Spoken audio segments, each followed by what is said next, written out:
Hello, everyone. Blue Star Saber here once again to give you another episode review of Willow, which is the 8th and last episode of the first volume. And yes, I said volume. Now we'll reveal why probably towards more the end, but yeah.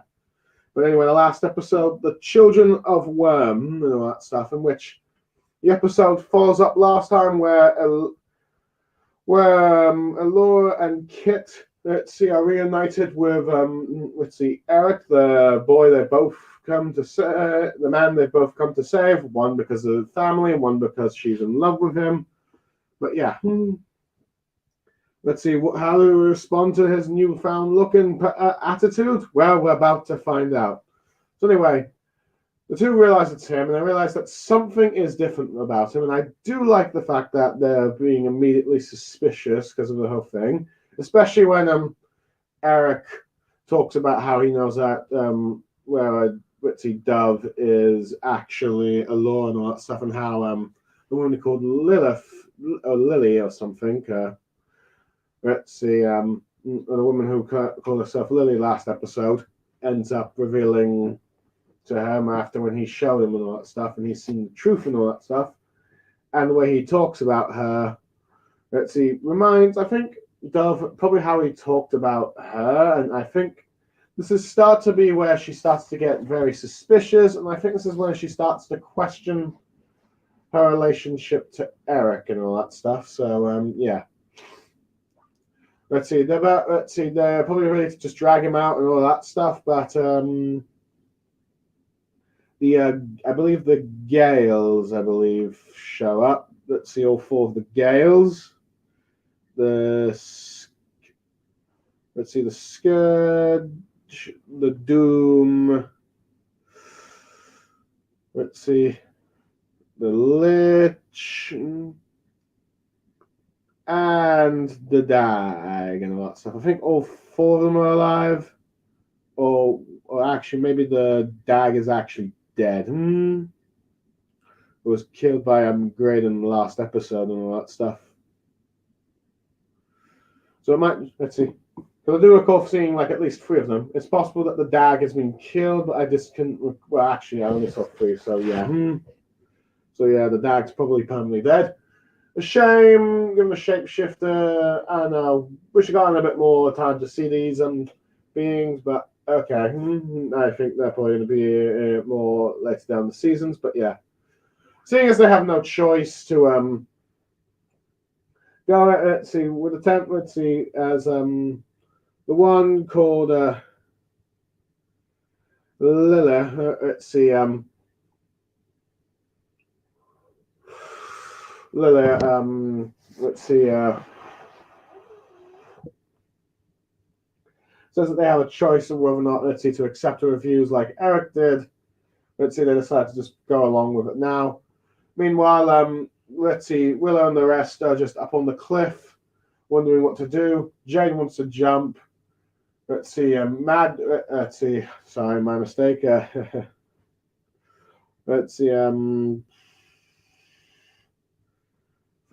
Sporman and is doubtful about the thing, and Prince Graydon is thinking it through. I should probably mention that I said, let's see, Tony Revolder probably played as his older brother and all that stuff, but looking on the Wikipedia page, I think that's not actually the case, and I think it's someone called Mario Revolver, and let's see, I'm not sure, but I think that might be someone that's actually related to, Tony Revolver. It might be his brother, maybe.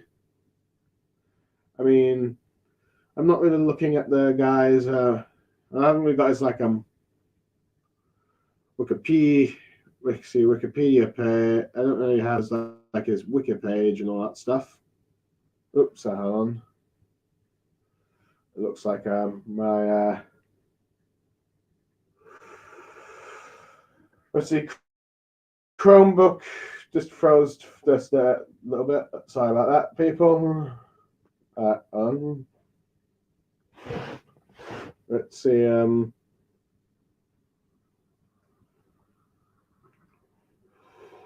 I just want to just check something. Oh yeah, it was his brother and all that stuff. So yeah, so that was confirmed. So yeah, I kind of thought he was playing his older brother as well as himself, but I was clearly wrong on that. But yeah, just wanted to make that clear. Sorry. Let's see. Jade wants to do it. Let's see. And Willow compliments the fact that this might be the end of their journey here. It's only like Alora and Kit are to go alone and all that stuff from this point onwards. But Jade believes in the. But Jade wants to do it because of her commitment and that stuff, and Willow realizes because she loves Kit, so that's fine. And she jumps down and all that stuff. Graydon, who I think is also in love with Alora, but is also committed to helping them, jumps down with like his magic and all that stuff. Borman and Willow are stuck alone, and the two have a sort of nice talking moment about, oh, it looks like it's just the two of us, and I kind of like that bit. But Willow says that he always knows that, let's see, there's more to Borman than what he thinks he is, and I do like how he seems to help give Borman this advice, and Borman's just like, screw it. Granted, perhaps it's a bit too modern dialogue a bit there, but he jumps down anyway. But Willow, at this moment in time, is thinking his place is back with his daughter, so asks the three to take care of Alora and starts to walk off in back direction home. Now, when I first thought, okay, please tell me this is not Willow's last moment, because that would be just like anticlimactic. I mean, the show is named after him. Granted, that might be just more just for name recognition, but still, at least, he's probably arguably the main appeal of the show. Let's see. So, yeah, at least let us see him to the end. So, anyway, as Kit and Alora are inside, and they're more talking to Lila, who I like the sort of red dress that she has and all that stuff.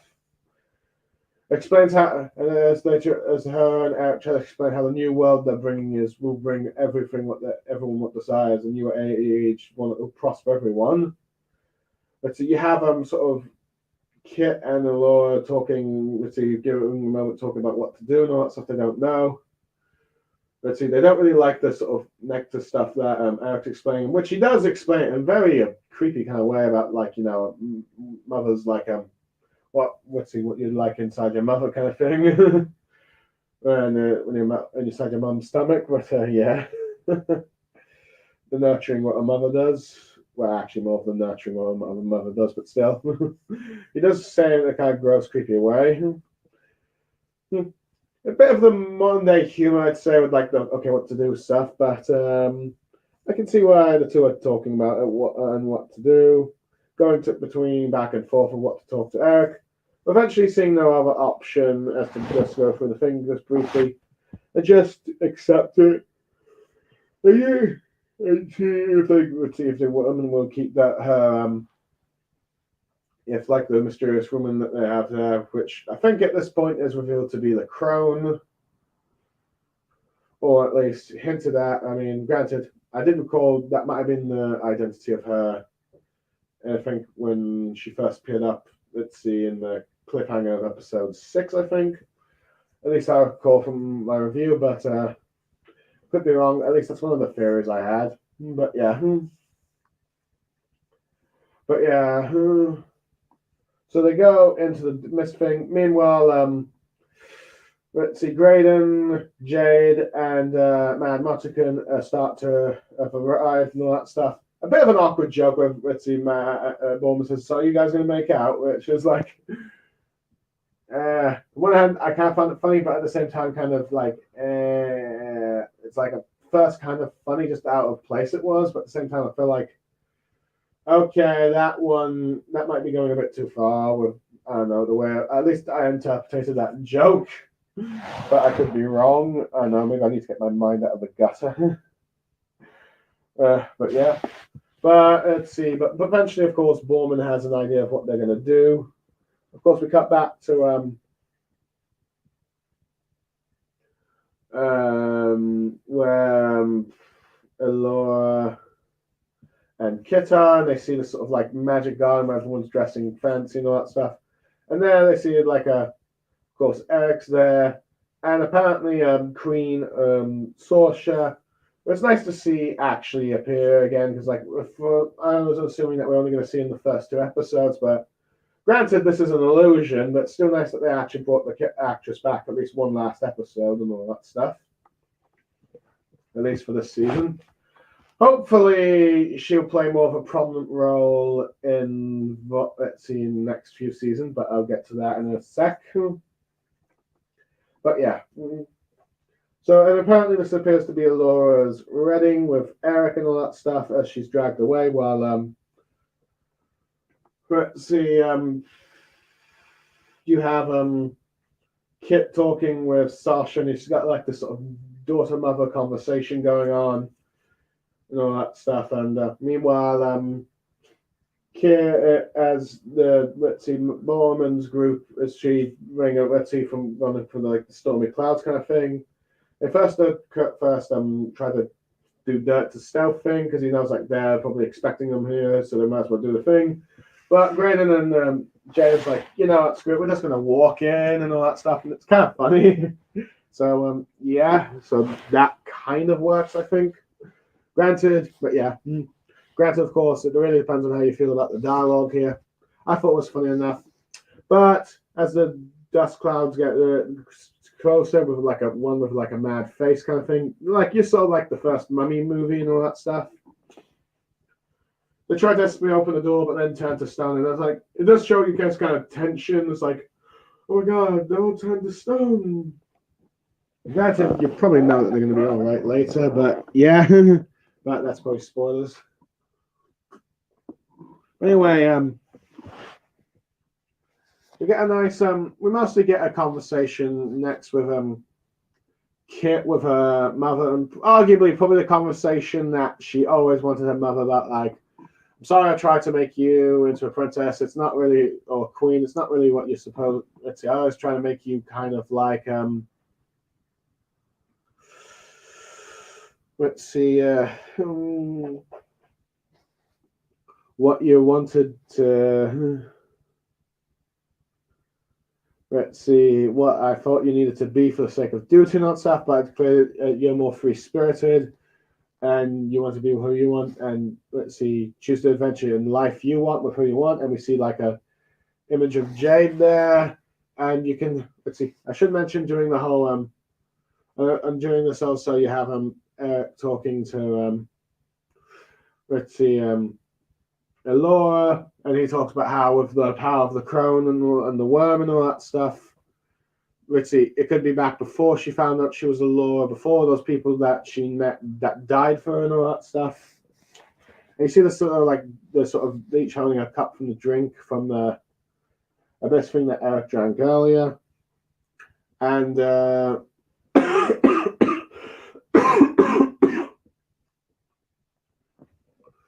let's see now. So yeah, there's a bit of a temptation there, and let's see.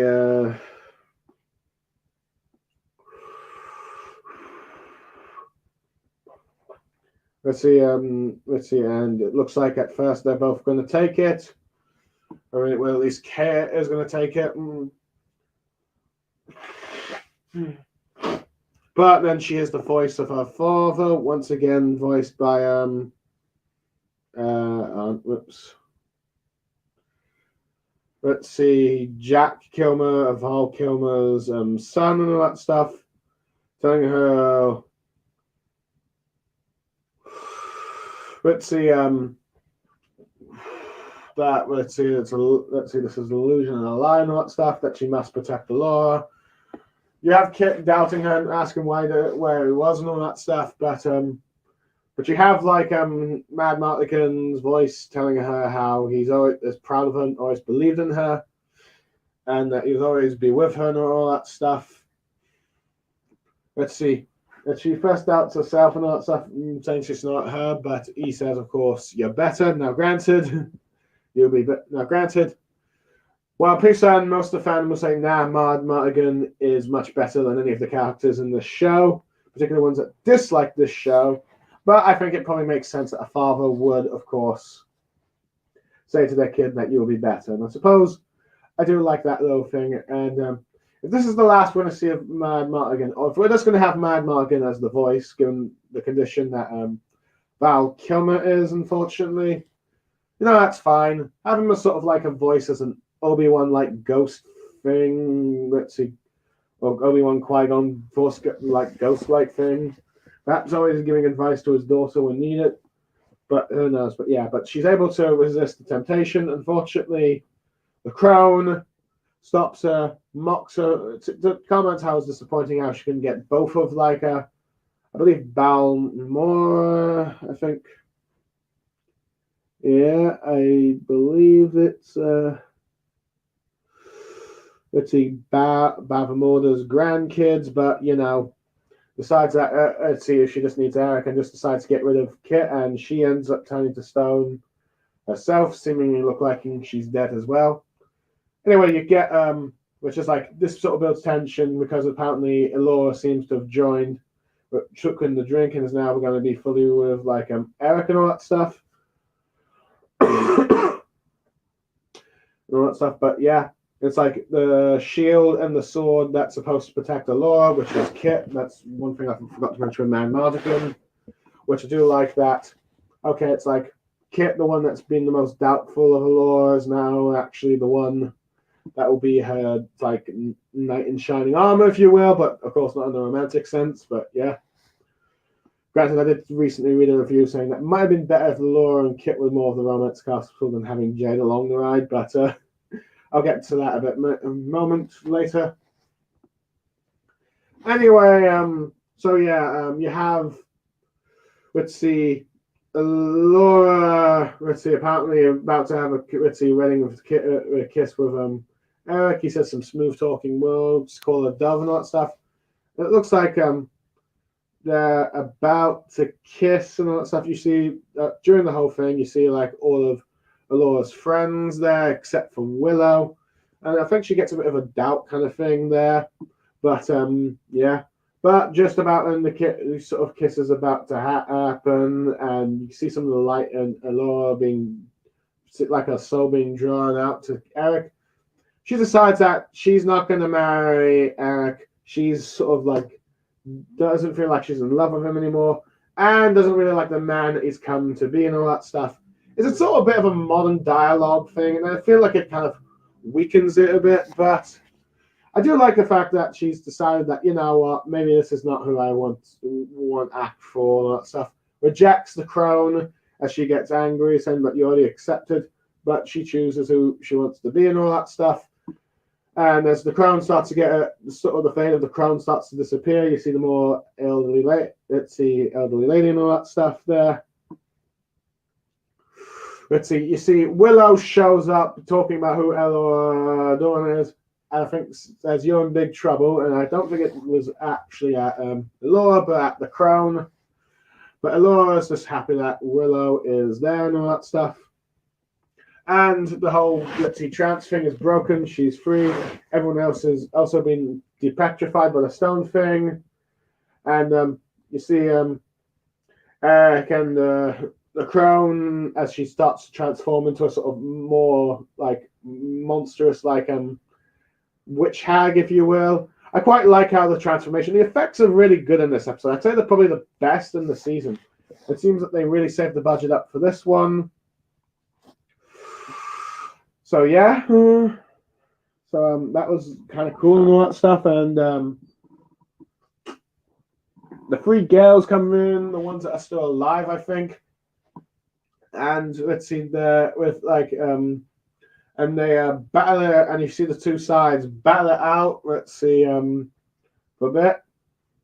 During which let's see, I believe Willow blast a spell at the witch, at the crone. Eric intercepts and gets a scar cut thing out of it on his side.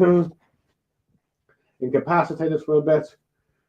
You have during the fight, you have quite a bit of a fighting. Granted, I don't really think I saw any of the Gales killed off during this thing. Which on one hand, in fact, I didn't really see their fights get finished really. which I much admit disappointing, but it seems like they're going to be saved at least for the next few seasons, which I'm personally fine with, as I do like to have some recurring antagonists. So granted, I hope they get a bit more personality in the next few seasons, or at least they get a bit more to do. I feel like they were a bit underused this one, but yeah. During the thing, Alora grabs like the magic wand that she hold on.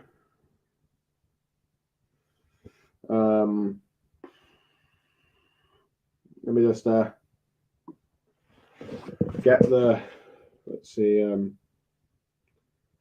see personality.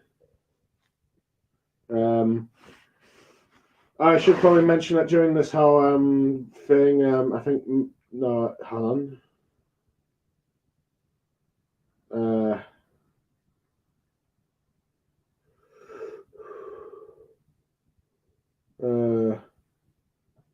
Lord Dan, the sorceress Fenraza.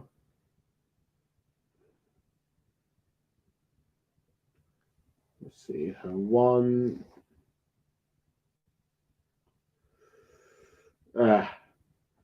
Well, the wand of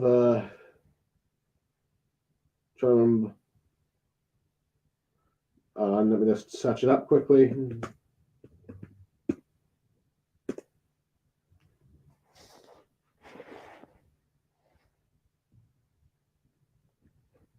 Okay.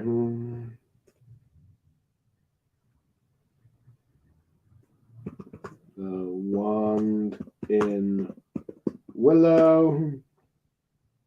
Oh yeah, Chandelier's wand and all that stuff. Let's see. You have Alora holding it, trying to use it against the crown, but due to a lack of commitment and determination, it has no effect. And eventually, Graydon, I think, possesses the wand, uses a very powerful spell with all his determination. Seems to at first push back the crown, but she pushes back and comments to Alora. Let's see. This is how Graydon's perfect use of the wand as his determination to try and kill him and all that stuff, but wasn't enough. Blasts him into the cloud dust doorway, seemingly disintegrating him and killing him. I like everyone's reaction, like, no! That's like a sort of loss and sacrifice thing, and who knows? I'm wondering if Willow in this moment is, of course, realize that she might have just lost a potential lover thing, but yeah. I don't know where the romance of Alora is going to go after this, because it might be she's not really in love with the illusion that Eric was in, but I don't know if that means she still has feelings for him from now on, or if she's moved on to her feelings for Graydon. I'm not really sure, but either way, I don't mind, but whichever romance goes there's in the show decides on no romance at all for Alora, it doesn't matter, but at the very least, I'm glad that she's making her own choices and all that stuff. And I do like how everyone is just just shocked by the death of their friend and all that stuff. As for like Graydon with the magic, I quite liked how he managed to develop it. But granted, I wish that he started showing signs of using magic earlier and all that stuff. I know early in the season, or if the show actually had a few more episodes. I mean, it was pretty good what we saw, but I feel like it didn't really live up to its full potential. But I did like the spell that he did and all that stuff. But yeah, but you kind of have like Alora going into see if we can avenge. I think as Eric and I think the crone probably vanish more deep in, and she sees the worm. I do quite like the design of this.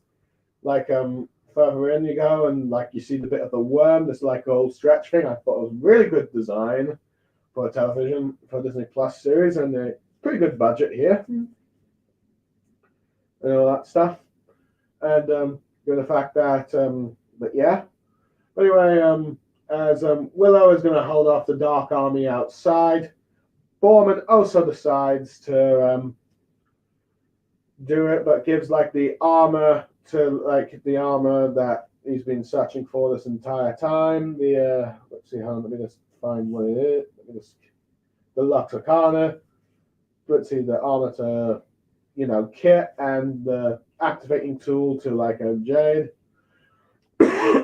telling them that it's like Kit's dimension, not hers, or like the other companions that went to her and stuff. He's willing to throw down his life, your enemy at bay, as he takes his sword out and ready to fight the horde outside and all that stuff, or at least the horde, or at least the Gales that are inside, I think. But yeah. Let's see. So I quite like this realization of his character. I thought it was like a bit realized like, no, I'm not the hero of the story and all that stuff. I'm not the one destined for the armor, but I am the one that will help. Let's see, make sure the one who's rightfully owns it gets it and all that stuff. So yeah. As Jade and Kit follow Laura in, you do see during. So yeah, you see the Crone and Eric together in like this sort of like castle thing, as you sort of like oh yeah, I should probably mention that the reason that let's say Laura follows through is that after Graydon's sacrifice, Laura, that the wand starts to awaken more of her magic power and no longer needs the wand. Oh yeah, because the wand got snapped, which on one hand it's a bit disappointing to see that the magic wand from the film ends up being snapped, but I do like the message that she doesn't necessarily need it because of the power inside her and all that stuff. So yeah, I like that kind of thing. And if she's awakened her full potential, she's magic blasting the Crone and all that stuff. Electric sparks for the most part. Let's see. I thought it was very well done. It seems the standard thing you get from wizarding magic fantasies, probably since Harry Potter, but I felt like it was done well for the most part. I wish it was a bit more original, but perhaps maybe cause some things to appear from magic, move the elements a bit, but it's a well nice sort of battle with like magic lightning, if you will. During this, you have a Kit and Jade fighting Eric, who's trying to get her to snap, who's trying to get him to snap out of it, but he's too possessed and saying, "I'm gonna be king," and Jade's like, "You know what, having none of it," and starts fighting. I do like the sort of sword play that goes about here with these two. Let's see, with this with those two against Eric, feels like a bit of a sort of Obi-Wan, Qui-Gon versus Darth. Well, maybe not really. Well, maybe more of Count Dooku versus Obi-Wan and Anakin. Well, okay, the choreography is not as nearly as good as that, but I'll be honest. But I still like the fact that they're a bit of a fighting and all that stuff. Eventually, of course, let's see, Laura starts to get depowered, but let's see, due to her connection with Willow, who gets inside her head, says it's okay to fail and succeed at the same time and all that stuff. Gives her more words of encouragement, and I like how he comments that he's failed himself, but does believe in her. And this gives them both a boost in their magic powers. They're vanquishing whichever enemy they're fighting directly in front of them, at least with Laura.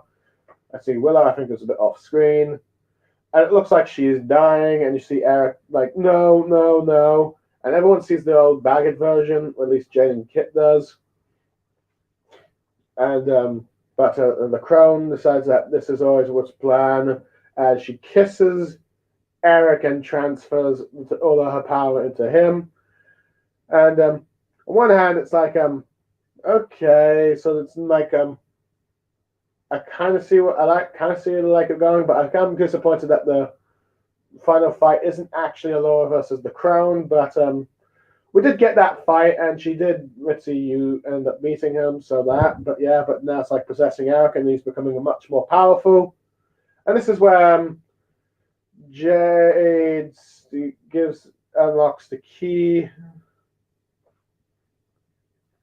Let's see, to the Lux Arcana, placing inside the armor thing, and the armor activates in Kid. And I do like the sort of transforms, like thing coming out, and all that stuff. I like the effects, and I do like the armor's design. I thought it was kind of nice, sort of like a bit of gold, green kind of thing, at least from what I can recall.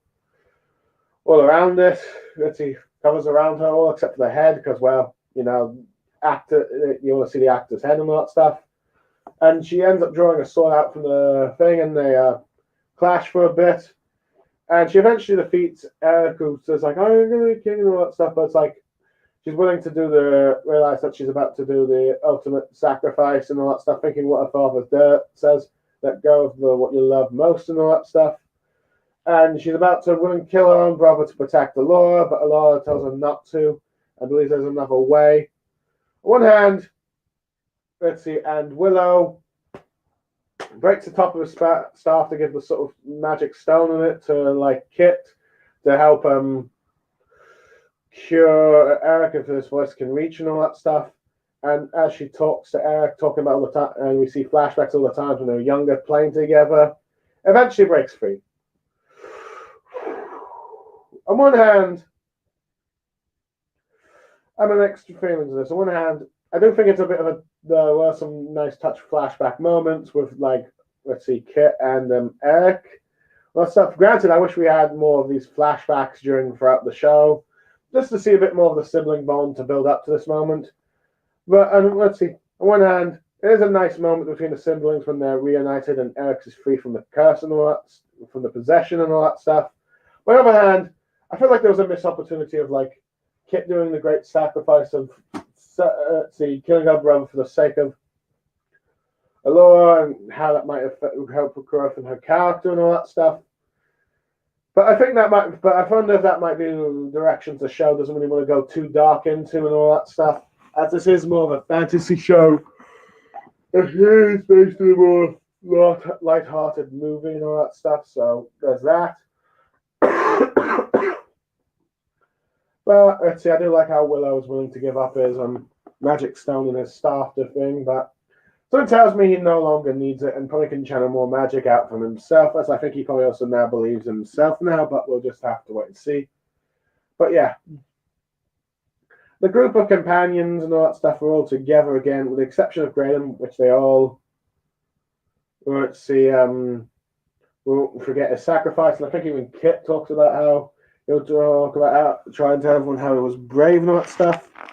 So yeah, I like how everyone's reunited. I do like that moment where Willow ends up talking to Alora that he's where he belongs and all that stuff. And I think that you finally got the two sort of fully respecting each other as equals in that moment and all that stuff. I do like at least that moment because they had a very rocky relationship as master and student. But now I think they're both confident in themselves, and arguably I would expect them to both teach each other, help to teach each other more magic, or at least Willow teach her more magic. Anyway.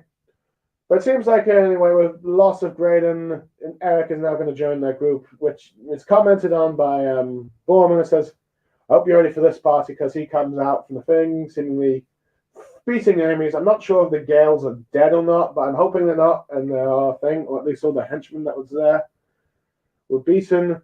But, yeah, he's along the journey still, and as Eric, he's got a lot to prove he wants to journey with this lot. As Eric tries to warn them that no matter how many times he walked, he always ended up back here. But the group is confident, so I like that sort of thing as they walk off. But Alora let's see. Now, granted, of course, Jay does comment about what about the worm, and Willow talks about how he'll come back. Now, granted, I wish they didn't use the word pissed off. But that was a bit too modern at a place of fantasy kind of thing. So yeah, yeah, as like Willow says that it's best to just return home, find allies, and gather all that stuff, and prepare for the upcoming battle. They have what they needed, and all that stuff here. Of course, during this, let's see, Laura starts to look back at stuff, maybe possibly feeling a presence. My guess is she's thinking of Graydon and all that stuff, but Kit and the others tell her to hurry up. I do like the funny moment where Kit says to Jade how she will remove this armor at some point when she figures out how.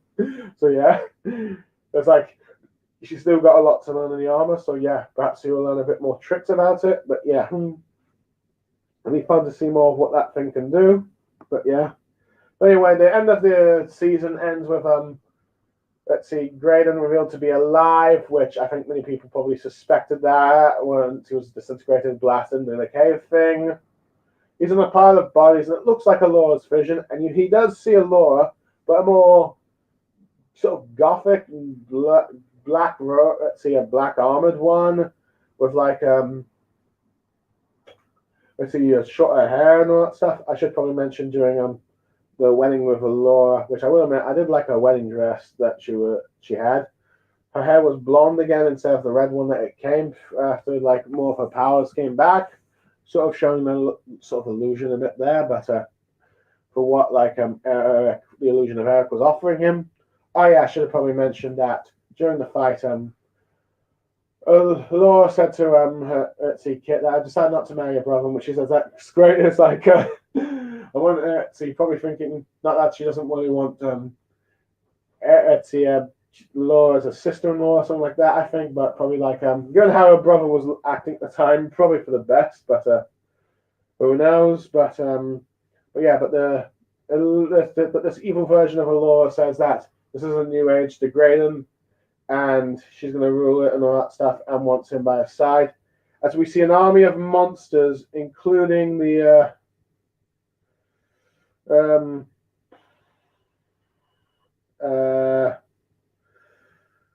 let's see, pardon. Let's see the army at the end. Let's see, I'm trying to remember where I see it.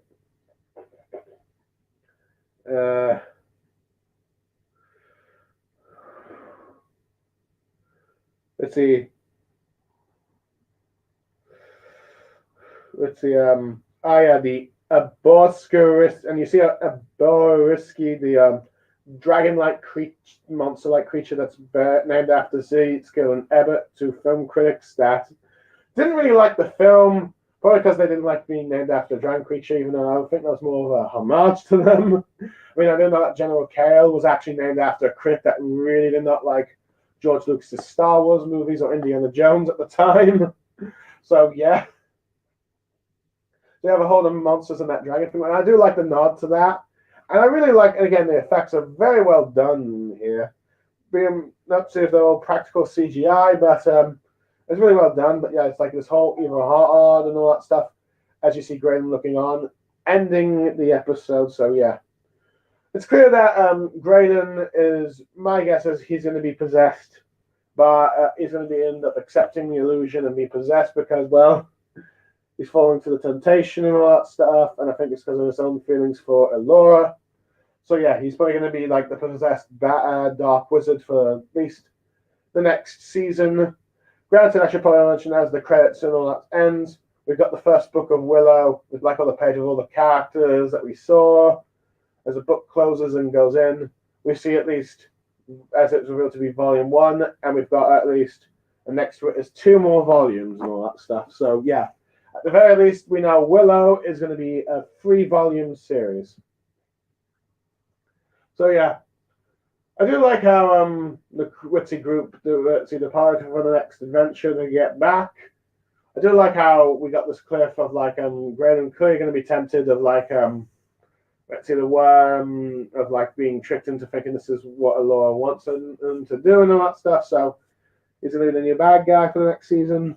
Granted, whether or not he's going to be, let's see, saved like Eric, or he's going to be too far gone possessed that they kill him and all that stuff.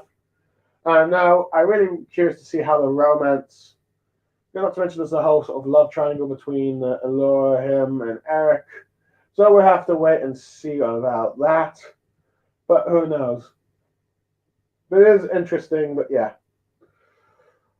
Overall, I think I'll give this episode a 7 to maybe 8 out of 10. I thought it was a pretty good final for the most part, but I do feel like there are some predictable things on it, and not to mention the dialogue again. It's a bit too modern in some places. Like, I get that some of the humor, but I feel like that didn't feel like some of those moments that should have been a bit more serious. Didn't really need it. I felt like a bit more, not Shakespearean, but more fantasy-like probably would have done it a bit better, but I will say the effects are well done. I like some of the character moments. Oops, that's my alarm. Where Borman gives up the armor, realizing that it's Kit's destiny and that stuff. Kit fully becoming protective of Allura, even willing to the conversation she had with her father, and willing to even sacrifice her brother if it meant even though she didn't want to do it, if it meant protecting Allura and all that stuff. Jay didn't feel like do much, and I can remember that review I saw from Phobes talking about how she probably was it wasn't really needed. I can probably see. They don't really see why she didn't have much to do. She did try to help Kit fight her brother a bit. Granted, I'm hoping that she'll get more to do next season. But yeah, who knows? I do know some thought maybe Allura and Kit should have just been the queer couple and not have Jade. But I don't know. I guess we'll just have to wait and see. But yeah, I think we'll probably get more with her in the next season, hopefully, and hopefully she'll do more. But yeah, let's see. Willow. I'm glad that while he was he just encouraged the others to jump and all that stuff, and was going home to try and find his daughter. I do like that he did come back. Granted, no explanation. Granted, we didn't really see him jumping down and all that stuff, but I don't think we need any explanation for that. This is the hero arrives moment or the mentor arrives moment. So they got that. Granted, I do wish he had a bit more involved in the fight against the Crown and all that stuff. But I do like how he mentored Allura to reach her true potential in that moment and defeat the Crown. Wishing the Crown did appear a bit sooner, of course, and yeah. Eric, didn't really get to much do this season because he was mostly captured, but now he's going to be a part of the group. I hope that he's got more to contribute, and I hope that he compliments his relationship with now Allura and the rest of the group and all that stuff, and how he can contribute to the group and all that stuff now that down one sorcerer. But yeah. Overall, my thoughts for the first season. From what I've seen, people either really hate it or wanted to like it, but just couldn't, or they do enjoy it. Now, who knows? I overall think it's probably about a 7 out of 10 show. I think there's a lot of good story beats, some kind of twists there, some original things, and some cheeky references to fantasy genre, but I do feel like the modern day dialogue and music, don't really weaken it. And I'm hoping for the second volume they tone down the sort of modern day dialogue bit, perhaps maybe a bit more dialogue that sounds like from the first film, and perhaps a bit more of the fantasy music from what you get from the Willow film and all that stuff. But who knows? For I know they could still stick to it, but yeah. But yeah. Now anyway, since we know there's going to be at least 3 volumes, it seems to me perhaps also reference the fact that when George Lucas was first doing the film Willow, he was planning to do a whole mythology around it later, and they're having 3 more films about it, exploring Allura and Laura's journey with Willow as a mentor thing, the sort of thing he would have done with Luke Skywalker in the sequels if he'd done it, him as the master and all that stuff. But yeah, granted, the film's not being the big blockbuster success he wanted, more of a moderate success. I think no more films were ever made. He did have stories drafted out and had them written by Claes Claremont, like I mentioned probably earlier, in the Shadow Moon trilogy. So who knows that? I'm pretty sure those who probably don't like the show might just go and prefer those books. But yeah, I mean, I'd like to read them myself and compare them to the show when I get the chance. But unfortunately, due to the fact that unfortunately when I try to find the books online, they seem to be very rare. No online digital store app thing, and when any hardcovers or paperbacks, I can find on Amazon. They seem to be very expensive, so it seems to be a very rare book. I don't know if they'll ever get republished again and all that stuff. Who knows? I mean, I would love to read them just to see what George Lucas originally planned compared to what Disney's done and all that stuff. I've no doubt that most people probably prefer the books, but for those who dislike the show. But yeah. But either way, there's at least two different alternative paths you can do with the Willow franchise at the very least. But yeah, now as for like the next two volumes, whether or not how many episodes are going to be, it hasn't been confirmed yet. But my guess is that they're going to do 8 episodes. That means that they're going to be 8 episodes. So we're going to get a total of 24 episodes of Willow, which is like half of a 26 episode season show series and all that stuff. Usually, I think they like to try and do 52. I wouldn't mind having that, but I'm fine with just like the 24 episodes. Granted, part of me is hoping that in each season they add at least an extra 2, so they would rough around to 30. I wouldn't mind that for a number, but we'll just have to wait and see. I do hope that they do more episodes to probably expand more of the lore. Because part of me wonders if Willow, the Disney Plus series, might have been better if it was its own sort of new movie trilogy and sort of do what George Lucas originally intended. But who knows? Now, interestingly enough, this is probably for the one show that those who will accuse George Lucas of ruining their childhood when he went back to do like the prequel trilogy and then the 4th Indiana Jones movie. This is the one franchise that didn't seem to be coming back and all that stuff, but now it seems like it's getting the sort of Disney stritty backlash from fans. But yeah, overall, I liked the show for the most part. I thought the effects were great for what it is a TV show. I, for the most part, liked the characters, though. I will admit, I wish there were more episodes this season